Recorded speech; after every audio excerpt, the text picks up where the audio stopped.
right, on this week's episode of Wrenching with Darren, we're going to work on a 1972 C20 in Avalon Green.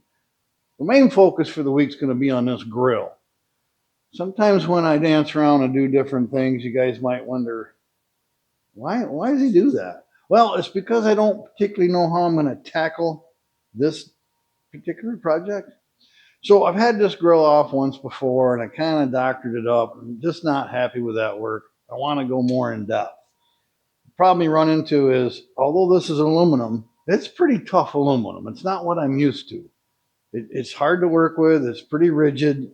I don't understand the metallurgy of all the different aluminums, but the main problem I'm going to have with this one is the supporting background bracketry to this is all steel and kind of rusty. That's not my biggest concern. My real focus is getting the dents all out of the edges and getting things smoothed out. I don't care if there's a dent or ding in it. I just don't like the harsh dents from the tree falling on it. So what I have to do is get these brackets off, and they're riveted, steel rivets. So I'm going to have to either grind them off, which you chance scratching the aluminum. The harsh scratch in the aluminum is hard to take care of, or maybe I can drill them out or grind them off from the back. I don't know how I'm going to tackle that right away, but meanwhile, I'm working on other parts of this truck and this truck. Let's take you over there. Back over here on the Avalon Green Fender. I've done some work to it, cleaned a lot of rust off. I did my rust conversion, paint on, brush on, Loctite style rust conversion. And then in these hard rust areas that were, if you recall, they were real flaky and had rust jacked this whole lip where it's metal on metal and it's just spot welded. And then we're going to focus back there for the controversy in a minute. All I did on this is I got my needle scaler out. I don't know if you guys have seen needle scaler. I've got it right here. I'll grab it. You can grab these relatively inexpensive. They sell them at a lot of different stores. This happens to be an inline. They're cheaper. You kind of want a pistol grip one someday, but this works really good. And all I did, it is a noisy son of a gun, is I just ran this back and forth on that seam and kind of vibrated the metal up and down. And this one here was all rust jack too. And I did slip in with it a little bit this way, but you got to be careful. Those needles, they're called needles. They're flat on the end. They'll get stuck in there and they're hard to pull out. But that vibration, and it is pretty harsh, knocks all that rust out of there, all the flaking. I mean, it doesn't get it to bare metal, don't get me wrong. But I got all that, the flaky stuff that will absorb moisture, all that broke out. Then I went in there with seam sealer and just crammed it in all that seam. Then I went in and hammered it. Yeah, that was messy. Got it all over my hammer, but it's just part of the deal. And hammered it back out and smoothed that seam seal out. So it's just mashed in all of that. No water can get in there, even though we're still going to tar coat it. You know that. So the controversial part, I know I'm going to get flack for this. I didn't do it. And I'll get you in and focus on it in a second. I've owned this truck for 10 years. This paint job, this body work is 25, 35 years old. And the only reason I know that is it's an 80s paint job. Let's just say 90s. It doesn't even matter if you go all the way to the year 2000. That's still 25 going on 26 years ago. We know for sure it's older than that just by the history of the truck. But however old you want to determine that you think this is, I've owned it for a decade myself. I've hand washed this. I've polished it. I thought I knew every inch of this truck. And I never noticed the garbage wrong way somebody did this body work. They took, and I can see it now, they took and put, there's a rust hole all the way through this fender. They took a piece of metal on the outside and they pop riveted it. So they drilled holes and pop riveted that metal on. This is the epitome of doing it wrong, and it has lasted every bit of 25 years, probably closer to 35 years. Now, again, I know I'm going to get a lot of flack for this. I don't do this kind of work anymore. When I was a kid, that's the kind of way I did things. Some of it lasted, I don't know, until I sold the vehicle and it was long gone. Some of it lasted till I went to the junkyard. And some of it only lasted a few years and bubbled up. So I do know it's not an exact science, but whoever did this did it completely wrong in the most right way you could do it. I've never noticed the outside having any cracks, bumps, uneven. It's basically perfect. I don't want to use the word perfect, but I never noticed it. And I have looked this truck over. What a great job. I'm going to zoom you in at the garbage they did and how well it has lasted. Now, I don't know how well you can see this, but I'm going to walk you through it. There's a pop rivet there from the outside. This is the inside of a pop rivet. There's a pop rivet here. There's a pop rivet. Well, it was down there, but it's barely left. There's a pop rivet there, a pop rivet there. There's another pop rivet here, right there. There's one down here. There's one here. There's one down in there. One here. And there's one more right there. So that's where they pop riveted the skin on the outside, and you can see the hole all the way through, rust hole, through this fender right here. That was the problem they were trying to correct. So again, it's been here for 25, 30 years or better. It's held up fantastic. It can be done. I'm not doing it. I don't suggest you do it, but somebody knows how to do it and make it last. I don't know how long you expect bodywork to last. This bodywork I do, 25 years, I consider that a win. Now, I realize it's the same thing over and over, but that's working on these cars. It's the same thing in a different area with a different, I don't know, different twist to it. So if I've got you set up right, I always got to double check. I've got this cut out the way I want. And I didn't show you in this lip here, but take my word for it. I don't move the camera back and forth 15 times. I use that needle scaler inside this fold that has been rust jacked open. And I've cleaned all that rust out, and I don't really want to mess with it too much. What I want to do with my tar today is get a basic coating on everything, but this is an area where I've kind of thought through the procedure I want to do. I still got to grind off that pop rivet head. I don't like that idea. Maybe I won't, because that loosens what the last guy's work did that's held so well. So I might actually cut the metal around that pop rivet. Again, we're not going for perfection. We're leaving his stuff here for now, for another 25 years. I'm going to take and cut me a piece of steel that's going to, I don't know yet, but I want to panel bond the fender and my piece of steel inside this fold. I want to panel bond it down, put a couple tacks in it, just leave it.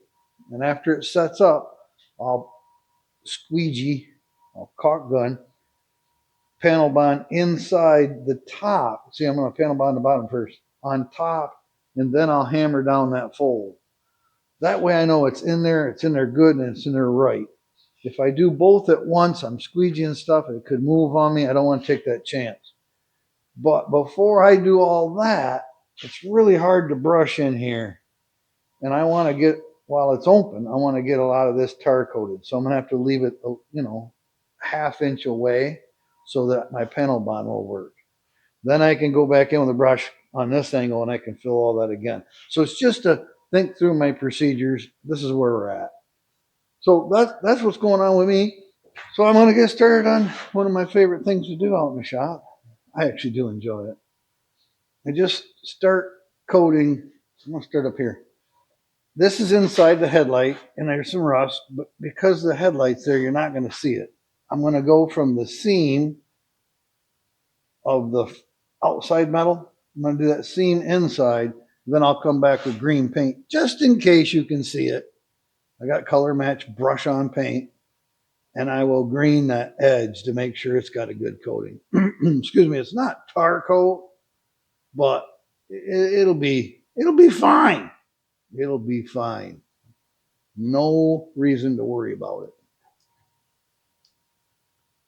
We got plenty of other things to worry about. Worry about something like that.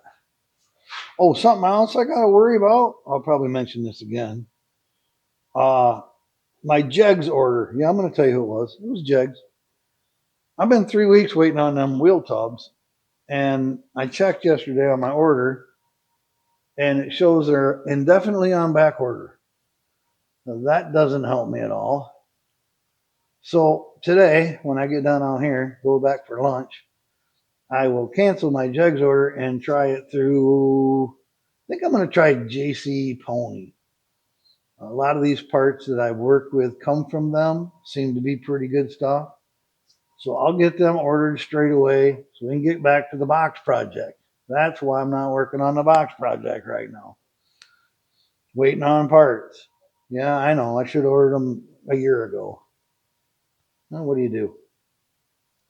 And as far as ordering all the air conditioner stuff, for you guys that remember all that back then that I've stopped working on, that is such a big order. I have just not been prepared to get that order together. So that's in the next couple of days, I'll get that coming. I'm still worried about getting my free shipping. I can't help it. Every time I go to order it, I think, well, there's something else I need. By the time I make that order, it's going to be $5,000 for crying out loud. But that's just me, the way I do stuff. Well, I'm going to work on this for a while, and I'll go to lunch. Maybe I'll bring it back after lunch and show you what I've done, and we'll get started on that grill. Well, thanks for coming. Thanks for stopping. We'll see you after lunch. The main focus today, this week, has been on the grill. But as you know, working on that door, working on that fender, and that fender over there, and always something going on in the shop. More fun for you, though. So I've kind of got the grill tore apart. A small change of plan here. Just happens to be the way it is. But removing the grill, it's not difficult, but there are plastic clips, even back in the 70s. And they run this, it's a lot like a license plates uh, clip, the two nylon plastic inserts, and then you put the screw into it for your license plate. Same thing they're using here, but it holds the grill in. I broke them all but two, and I'm sure the two I saved are really brittle. I'll get a new set. They're not terribly expensive. If I remember, that goes on that order too. If I remember, I'll tell you how much those cost, just because it's nice to know. The grill comes out from the back side, and like I said, I've got it all unscrewed. It's pretty straightforward. What I mean by that is you take the screws out and the grill comes out. That's about it. So this is the grill I'm going to redo. No breaks in it. It doesn't appear to have any repairs. Perhaps right in here, I noticed there's something. I don't know if I did that. I don't think I did. There's no crack or anything around it. So I don't know why it would have a repair there. But I need to take the emblem off. That's just two little cap screws in here. And then I can get this sanded and painted. So that's next on the grill agenda. Do want to cover this real quick. These little stainless steel, aluminum, I don't know what they are, probably aluminum. These are just four regular screws, come right out, nothing to them. I'll take those home. I'll use it. I like SOS pads in the sink. Get them shiny. Oops, sorry. I'll get those shined up. Probably be shinier than the rest of this. I'll eventually bring out a bucket of hot water because we're still in the wintertime. And I'll SOS this entire thing, clean it up. We'll see how much polishing I actually do. But we want to focus on these dents next. So let me just put these down. Let's go there with this. My initial plan was to remove these steel brackets off the ends. They're got a lot of surface rust. There's no pitting in them or anything. And I knew they were riveted in, just a regular steel rivet. I don't know if they pressed it or how they did it. And I was going to take those out and remove them so I'd have better access to my vent area. But as I look now, it's not going to give me any better access at all. And it would ruin these four rivets at the top. And I don't really want to put pop rivets in there because somebody might notice.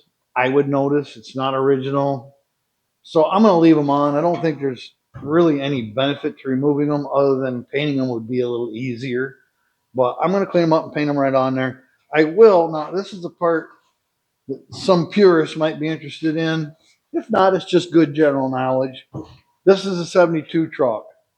And clearly somebody has painted this section at one time. Now, around the headlight, just this little groove here was The only difference between 71 and 72 was on the 71 that was painted. So the headlight ring was surrounded by the black paint. In 72, they did away with that painted part. This being a 72, and I'm sure it's the original grill shell because it matches all the other dents from the tree that fell on it. But probably somebody painted it, I'm guessing now, because those rivets get rusty and they'll get like a rust ring around them. You clean them up. There's no way to make them look right. Um, I'm sure they're shiny when they're brand new. So what I'm going to do, with easy access to the back, I'm going to grind the backs of those off, tap them out, just these four with two on each end, and I'll replace them with a stainless steel screw. Yeah, I know, not original. Again, this truck isn't going for Concord restoration. I just want it to be as much original. I want it to be one of those trucks that people look at and say, man, this is really close. It's a really good looking truck for a driver. So I'll put a stainless steel screw in there. There'll be Phillips to match the other screws in the front end. When we get back to this on the video, I'll show you how I'm denting this out. It'll be boring, but at least part of it you can see how I go about it. You can watch a lot of people, a lot of videos where they work on these. I'm going to do the best I can. Just showing you that I'm not trained. We all can just have at it and see how it turns out. Mazel will take you over here and show you a couple other things. I said Mazel. Mazel will take you over here. So let's look. Here at the 1972 C20 in Avalon Green. Inner fender, still working on it. Going to wrap this up today or tomorrow. I've welded in this bottom piece. I was going to do this all in one piece, but there's so much compound bends here. I haven't acquired the skill to do that in one piece yet. So I did this bottom piece. It is tucked in behind this fold we talked about. I've got a few spot welds on it, kind of getting it tacked in.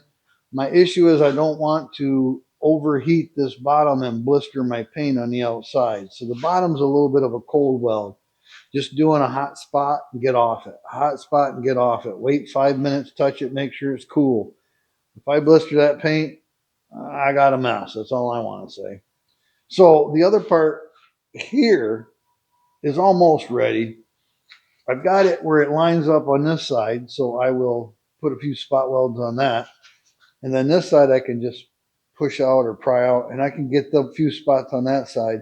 My biggest issue is right here, I'm high. And go underneath that. So I'm going to, well, of course, I've got to put my panel bond in this fold before I do this welding. But once I get it tacked in, I'll leave it. I guess I won't get it done today. Overnight. And then I will finish welding this up. I might have to do a relief cut here and tap this high spot down. Just kind of manipulate it into there. Get it full welded. Then I can finish up on my, undercoating and what have you. Up here, I don't know if I want to get you closer. I might as well. Up in this section of the fender, I've got that rust all removed. I used my seam seal inside that fold. I've hammered it all down. That's all done. It's cured now. You can touch it. So I put a coat of my undercoating on this back part that'll be black. I think I'm just going to black paint this on my truck because you will see, this triangle area a little bit. But this is all the tar coat. I want to make sure this seam was coated good with tar inside and out. But you notice I stopped up here. What I want to do here, I have matching green paint. I will use the color match to the truck. Even though nobody's going to see it, I'm still going to paint this edge all the way around and kind of clean it up into here. And then the section up in this top part will be, I think satin black is what was used. So I'm going to satin black that. So it's just a little bit of paint on this side, a little bit of paint on that side, a little bit of black paint up here, just a couple different things to make this look right. It's a lot of bouncing around, but that's what I got going on with Fender. I'm going to try and knock that out in the next 2 days. This week, this will be done. This Fender over here is 99.9% ready. The inner fender comes on the outside of this white paint to where these holes are at, and that will be black, and it comes down and overlaps part of this as well. So what I normally do is leave the painted on the outside. This is spot welded where the inside goes on to the outside. So I leave that white, so it almost looks like there's two fenders. If you try to color match this, you'll end up painting all the way around to an area that you really want this tar coated, undercoated as best you can. I try to avoid using just paint on this part. And if I'm telling you what actually happened, I don't mind. When I was doing the tar coat, I probably should have stopped in this area if I was going to go to paint. And then you could paint down here where you're going to see it better. But the tar coat is so shiny and durable, and I know this will be driven on gravel roads. So let's go ahead and tar coat it right to that edge. It's going to dry, shiny. It's going to look good and be a better protector. So that's just a little wrap up on this. The last thing I'm working on, I'm heating the shop up right now. It's pretty cold out here. Yeah, you thought you forgot about the door.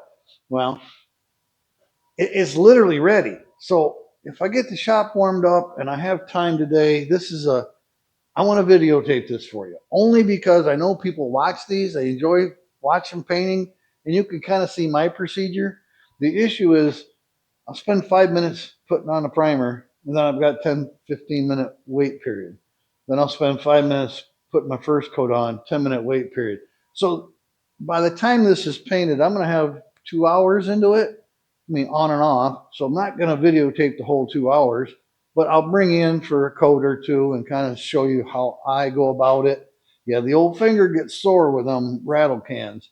I do have a trigger that I can put on. I'll show it to you. I haven't found a really good brand of one of these. This is, I think I bought a name brand on this. This is a Rust-Oleum model, and it snaps on the top of the can. I like that a little better. Some of them snap inside the ring, and they tend to drip more. But even though this only pushes on the spray part of the can, it seems like this surround that they've done for strength. The spray will get on it, and if you're not careful while you're using it, it will drip on your paint. And the last thing you ever want is a drip right on your paint job. So I don't know if I'm going to use it or not. I'm going to try to just use the old finger, but boy, it gets sore. So I'll have it out and ready if I need it. Well, I got it out now. I'll leave it out. So we're going to come back to painting on this and work on the grill a little bit more. I'm going to have you guys bouncing back and forth. It should seem like just one day to you. All right. We'll talk to you again very soon. I'll get you bounced around. You just have to keep track of what I'm doing. All right, folks, we're going to paint this door now. I've got the first coat sealer primer on there. Went on pretty good. Had a couple little spots that weren't perfect, but I think the paint's going to fill those in good. They're just little pecks. Doubt anybody's ever going to see it. One's down here in this corner. I thought I had it perfect. You're never going to get it perfect. I mean, I guess some people do, but anyhow. This is a dust coat, which means I just want to get this paint familiar with that primer. No mask, no blowers. Matter of fact, I got to turn my fan off. Okay, you don't want any fans blowing, air on it, dust on it. My filter's off, everything's off. My mask is off, unfortunately. But for this dust coat, we'll do without. I'm not going to put a ton of paint on. This has been on the stove. It's just warm to the touch. Just helps it flash off better, lay out smoother. Let's start up there, I guess. I don't know. I'm always nervous about this, but here it goes. Oh, half a can of primer sealer. About $10. Here we go. I always get inside the areas that are going to be of concern. Go around the edges. This isn't going to hurt anything. You just want to make sure you don't mess those edges. Get it sealed. This is a sealer too. A good coat of paint will help seal off the metal, even though I'm not counting on it for that purpose. You see, I'm going way light. You just want to dust this on. I actually went a little heavy on those gaps, but that's okay. Now we'll just dust coat the rest of it.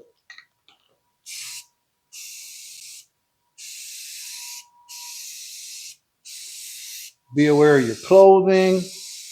Be aware of the tip. If it's getting wet, I usually have a paper towel in my hand rather than this.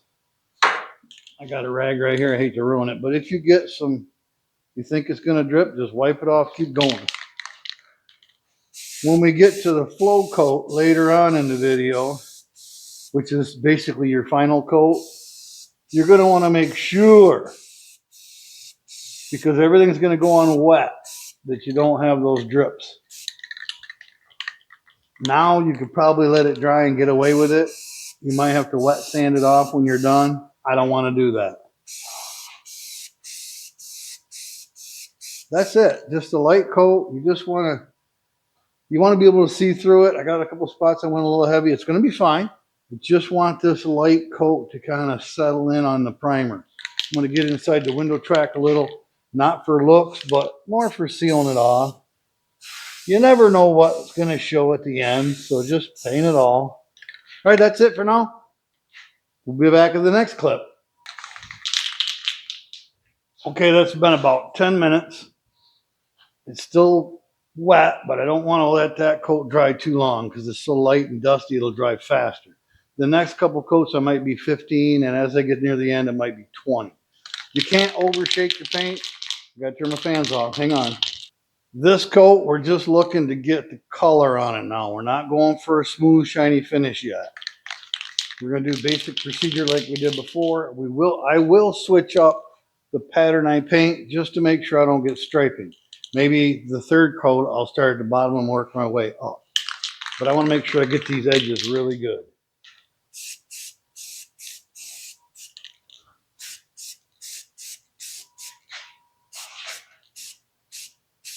Now, as I'm doing this, where I painted up there, that's starting to set up again. So when I go for my next coat or finish this coat, I don't have to worry about it running too much. It is setting up a little as I'm talking and farting around.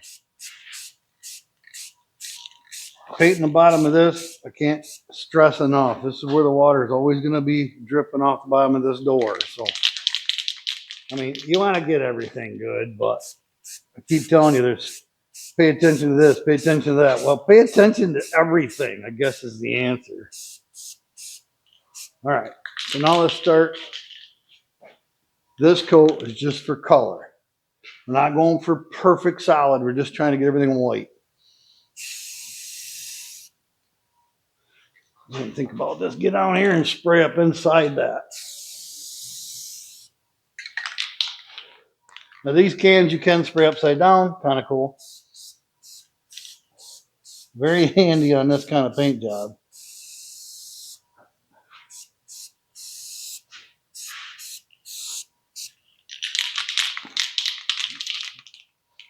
I got a little paint on my finger. I should have gloves on. I'm going to touch this up, make sure I don't drip.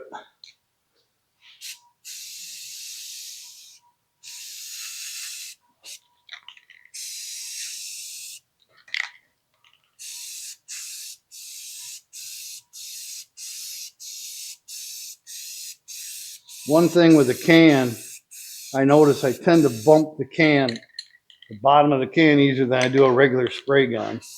Just something to be aware of when you're rattle canning, especially these big cans. Yeah, I'm not going to push it. I'll be pushing it before this is over, laying on too much paint because flow coat, you want it wet.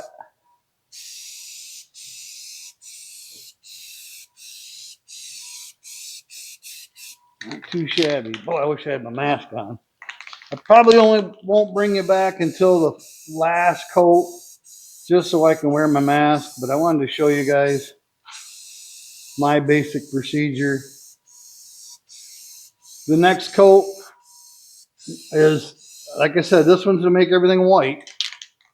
But you're going to still be able to see a little bit of primer behind it. So I don't want it running. I want to put it on wet yet. The next coat, I'm going to make sure I have a good solid white door. Then I can maybe get away with just a third coat. But I don't know. Might be 4 coats on this. We'll just see how it works out. Coat 2. All right, I got to go. Okay, folks, I didn't bring you for the final flow coat, but I'll tell you what I ran into. I was at the bottom of my can, the first can, on coat 4. What happens is a rattle can will tend to sput. I shouldn't do that over that paint. It's wet. Will sput and spinner. Is those words? I don't know if sput and spinner are words. Spit and sputter. I just make up my own stuff. At the end of the can, and that will make uneven painting. So I leave that little bit of white in the bottom of the can. We'll use it on another project, or we'll use it on this project when we do the dust coating on somewhere on the box. That dust coating isn't so imperative. English is hard. It's not so important or critical to have an even coat on that first dusting. So I'll use a couple of short cans when that time comes.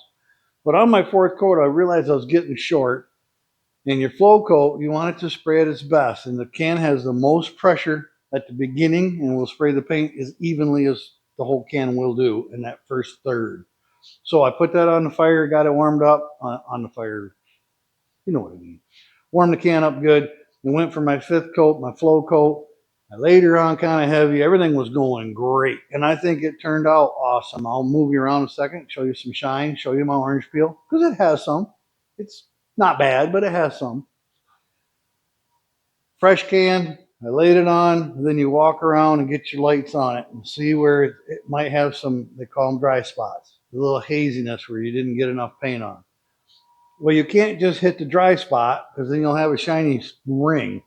So you kind of got to dust over some good stuff into that dry spot and back out. Or what I generally do is just start over, and my last flow coat is 2 normal coats back to back. Don't wait. It is the time where you will cause a run. That flow coat is when you want the paint as wet as it can be, so it'll settle down the best it can be.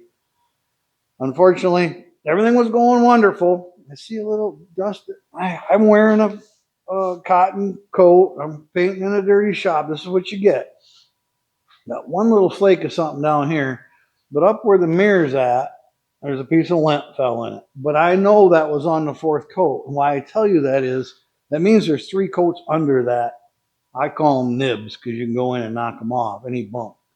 Because that wasn't there on the first coat, we know there's paint under it. You can go back and wet sand that lint out of there and buff the paint out if you're going to be that picky. I told Tom early on, I wasn't even going to paint the truck, but I can't help it. He got it apart and he wanted it painted. Why not? Let's do it. It's fun. But I am not wet sanding and polishing. It's way more work than I want to do. It's not fun. I don't enjoy it. Pay somebody or suck it up and do it, I guess. This looks great. If I own this truck, I would not bother wet sanding and polishing. Wait 2, 3, 4 years when you want to do some touch up from stone pecs or something. Try it then. So that one spot that I've got that nib is really almost exactly where he's going to put his mirror. I mean, there's a little movement there. I don't know where, but I'm not going to worry about it at all. We'll probably cover it with a mirror anyway. The shine is great. Let me show you that. And I gotta get that tape off. So I'm just going to move you around so you can see some shine here and there. Won't be the best video, but check it out. Not too shabby at all. I'm very, very happy with it. This is the benefit of painting parts separately. You can spend more time on it. You can look the details over better. You could just, when you're painting the whole car, there's just no way to pay attention to every little nook and cranny.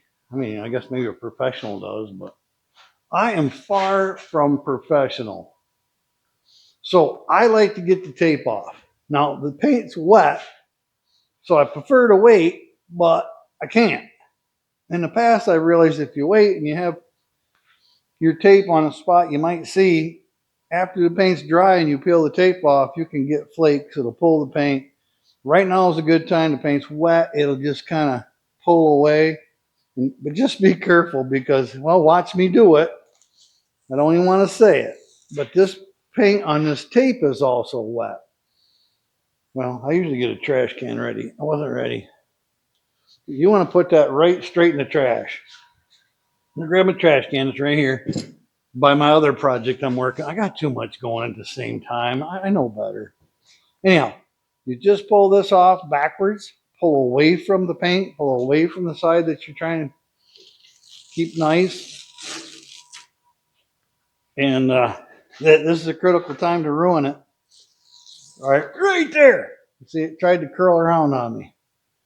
And it did just a touch. And I should show you how to do that. I knew I'd screw up on video. Come on. pull loose somewhere. It just wants to keep going. That's okay. We're going to get this off of here. Show you exactly what I'm talking about.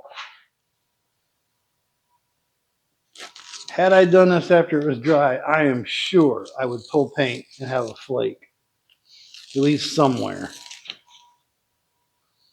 Before I forget, I want to also tell you that I put my gloves on for the flow coat. That was a mistake.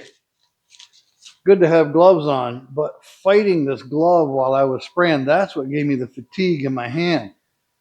I notice when I paint without a glove, I don't have that fatigue. And I don't know if it's fighting against this rubber or if it's trying to hold the can from slipping. Whatever it is, I don't like painting with a glove on.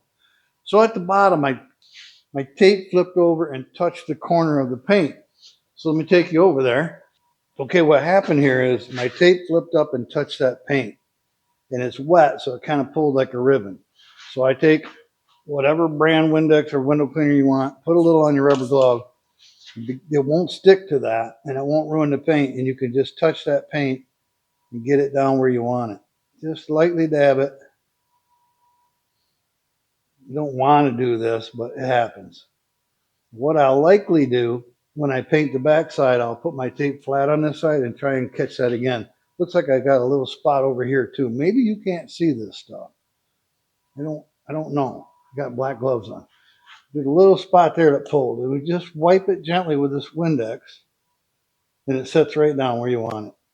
Now, quit touching it. You might not even have seen those, but there's just a little tab hanging off, and now I've got that paint flat down where I want it. Now that we got that painted, glad that's off my plate. Always get nervous about paint. If you mess this part up, you've added 10 hours of work to your project. So it's stressful for me, but where I shaved the door down all turned out good. That might be an imperfection. Again, we're not going for perfect, just nice, really nice. And that turned out really nice. So I'm gonna let that dry. I'm working on a table. I'll show it to you when I get it all done. It's something I've been working on for years, and I just finally gonna get around to it. But it's wood. So I won't be cutting on that anymore. No sanding, no woodwork in here. This has to dry for 24 hours without being monkeyed with at all. I'm gonna leave it set right there. It doesn't mean I can't come over here and do my little bit of spot welding on this fender that I want to do. Get my seam sealer all in and get this to where it can dry while that's drying. So that's my plan. That's what I'm going to do. Do a little tar coating, work around the shop. I'll bring you guys probably back one more time before the end of the week. I don't know if I'm working tomorrow or if it'll be in the next video, but we'll wrap up with an update of how everything turned out, and we'll see you then. Right now, I got to go. I'm going to kind of wrap up on this fender tonight. We've seen enough of it, and it's almost done. I ended up welding this in 2 different pieces. I haven't quite got the ability yet. I'm working on it to do all this compound in one piece. So it's no big deal. We were already going this way. I added 1 cut and 1 weld. As it turned out, there was extra material here anyway, so I had to fold it. It means I had to cut a relief cut. I welded it. You might not be able to see that. Doesn't matter. I've got it welded in, tucked around. This is seam sealer. I just finished drilling my hole. Yeah, 1/2-inch hole. It is 3/8 16, I believe, is the bolt. I'm not a big pilot guy, but when you drill a hole this big, it's a good idea to drill a pilot hole first. So I did a couple of those, stepped up my sizes. And this is kind of neat, thought I'd bring along. So this is what we're going to affix to the fender so that we can bolt the fender to the truck. And it just goes in that hole. They fall right on in there. And use this tool. Yeah, you can get them on Amazon or wherever. You basically just thread it in like a bolt and smash these together. Now this is a pretty big bolt, so I'm going to give it a couple extra. I have a bad habit of, like on a 1/4 over tightening it. You don't need it that tight, but once it gets firm and you give it a little extra, that might be too much. You give it just a little extra, that's plenty for this one. But again, on a 1/4 you'll break it right off. So that is hooked to the fender permanently. Just like that. And there's our bolt we'll be using. No welding, none of that. They hold really good. You guys know this. I'll probably use a stainless bolt. This one isn't. It doesn't matter under here that much, but I'll definitely grease the threads up. I don't know if I have a 3/8 stainless, but I'll probably do stainless. You don't care. So as far as the next thing goes, it's kind of neat. Let me turn you around over here.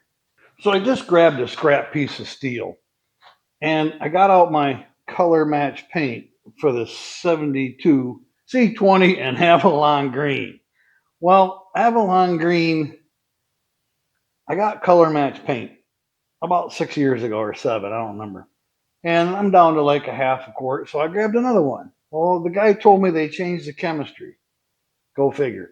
But they still have my color in the computer, so I'll just mix one up. It's just a different mix. That was the story I got.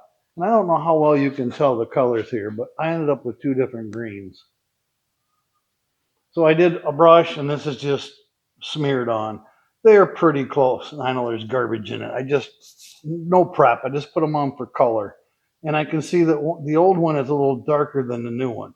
And that's fine because as it turns out, the color match I did was a shade or two too dark for the truck anyway. So the new color, coincidentally, is going to work out for me. That doesn't happen every day. So I mixed up some of that paint. I'll leave you guys right here. Just move you to the fender. So I mixed up a little bit of that new paint, and I thought, let's get this fender done. And all I'm doing, I mixed up way too much. All I'm doing is painting this edge. Now I'm sure I'll miss a little or go too far, but that's okay. This is just in case when the hood's open, somebody sees this spot. Oh, I do like this new color better. So the outer part of the fender, I'm painting green, and then I will paint the rest of this part black. I've done this before. I think it looks really sharp. I just dripped on it. Darn it. So I'll outline again in black, but I just wanted to get my green on today, get it drying. This does have a hardener in it, so it doesn't take forever, but it's not really fast. They say when you paint something, you should give it 30 days, just a rule of thumb. Make sure it's cured really well. If you brush something on, I would give it more than 30 days because the paint is quite a bit thicker, which I do like. This just take a second. This is today is going to talk about Darren and his detailed, I don't know what you want to call it, Darren messery.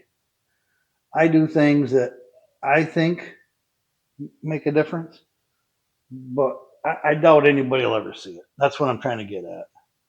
Like all this on this edge, this is behind the headlight. I don't think you can see in here ever, but I don't care. It needs painted some color. Might as well paint it color green. Well, let's get that too. No, I'm going to come back with black. Finish this up real quick. This is down at this part right here would be where the bumper is going to wrap around, so you're not going to see any of this. But I don't care. Maybe someday a mechanic will be underneath this and he'll see. Yeah, I know that doesn't matter. It needs to be protected. Sorry. It needs to be protected anyway, so why not just do it nice? All right, almost done.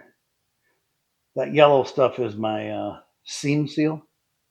It's the only one I like so far. I've bought 4 or 5 different brands. That comes from LMC. I'm not saying everything they got's the best in the world, but it's the best seam sealer I've come across yet that I like. All right, that's it for green. Well, it's not really. We've got some over there. Probably not necessary to paint this, but I'm right here and I got the paint. I got way too much. It doesn't matter. Nobody can see it, but this is where you're going to see if you open the door. So I'm going to kind of blend it off that way. I'll make a line right here and then we'll do, probably tar coat. The rest of this I'll do in tar. But just for this edge that might someday be seen, maybe, possibly.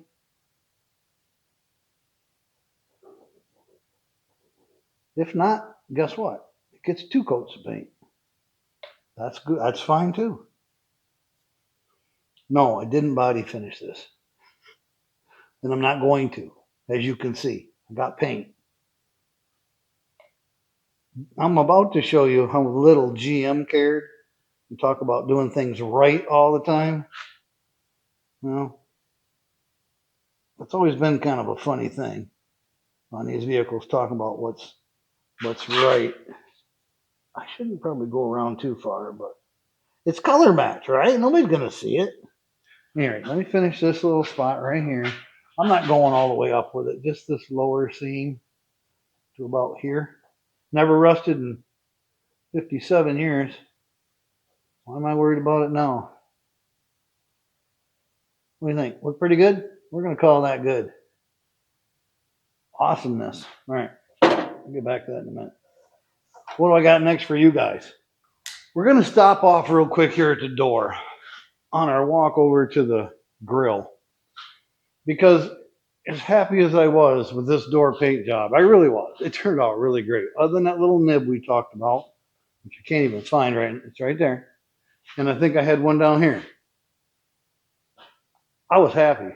I let this dry overnight. And the next morning when I come out, of course I got to look at it. The upper rail is perfect. It's fine. Nothing wrong with it. But I started thinking that it looked a little hazy. And as I got the light shining on it, I could see some sanding scratches. And I don't think I can live with that. I mean, it looks good, but you can kind of see some sanding scratches. So how I'm going to fix this, and I'll give you guys the opportunity. I was going to walk right past it, but I thought, why not? Share my mistakes I continue to make. I'm just going to wet sand this. And I want to do it before it fully cures. So in the next day or two, because it's already been a day. But I'm just going to wet sand it with probably 800, maybe 400. I'm just going to wet sand from this edge all the way down, because that's a good spot to transition for paint. It won't matter. I don't have to paint any of that top rail, just this skin. So I'll wet sand it down, get all my sanding scratches out. I don't think I'll even burn through the paint. And at that point, you could buff it out and send it, which most shops would do, because they don't care how thin the paint is as long as it's covered. I could do that too. But at that point, when it's all wet, sanded, and clean, I could dry it off and put 2 nice coats of paint on it. One like lighter coat and then a second heavy flow coat over it. And we'd have a really nice door that down the road, if somebody wanted to wet sand it and polish it out, there would be plenty of paint on it so they could do that. I won't bore you guys with it. It's 20 minutes of sanding and a couple of coats of paint. No big deal. We're moving over to the grill because that's where things get interesting. Now, I said interesting, not bad. This was fun. I didn't mind it. Basically came in with some, again, I think I used 400, whatever. I grabbed some really fine sandpaper, and I just went in between all of these back and forth, then the uprights back and forth. Then I put a rag on my finger with some Windex, something that'll evaporate quickly.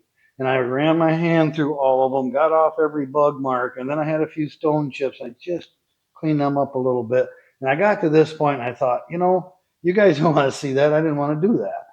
But I wanted to talk about painting this and preparing this.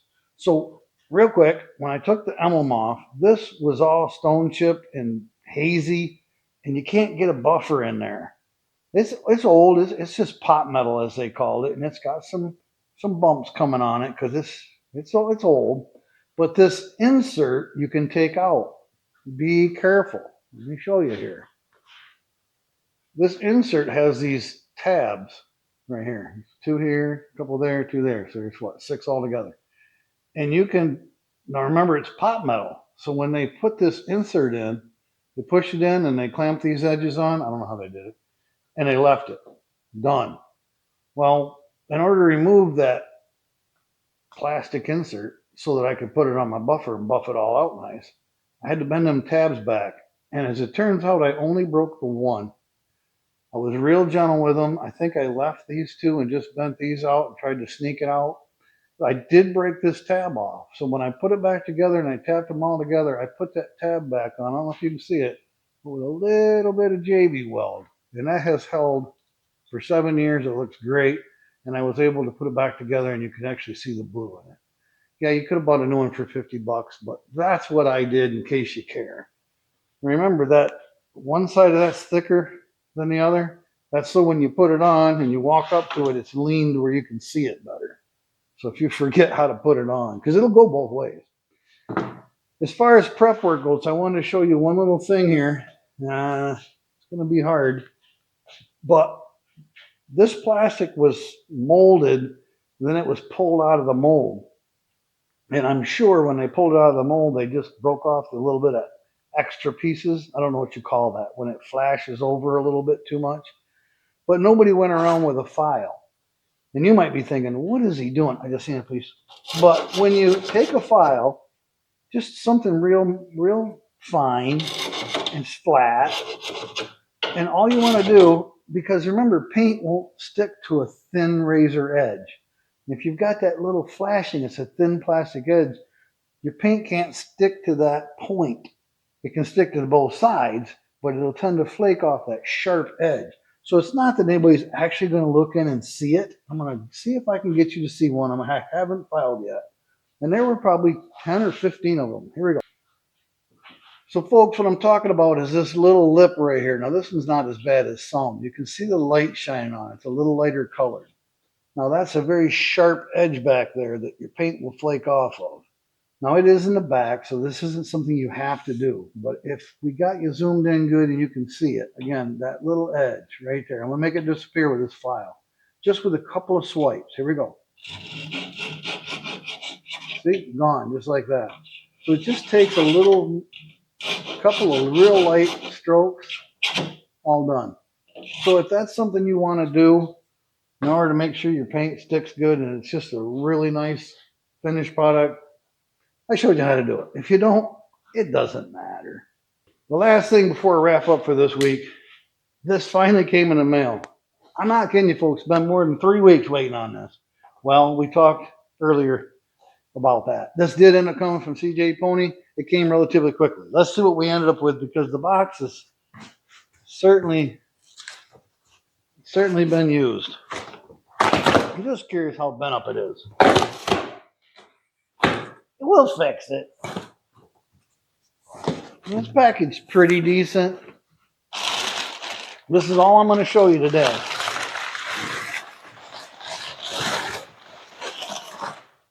Wow. The inside's not going to get dented. Well, here they are, folks. A couple of wheel tubs. Well, I'm not even going to take them apart. But you can see how wide they are. And by first glance, they look pretty good. That's certainly bent right there. That corner got smashed pretty hard. Again, it's not painted. We can hammer it down. Hopefully there's no dents in the smooth part. But pretty nice wheel tubs. Next week's video is going to be on installing these on the truck bed. Back to the bed project. So there's what's up and coming. Thanks for coming, folks. You know what? I got to go. Careful on them staples.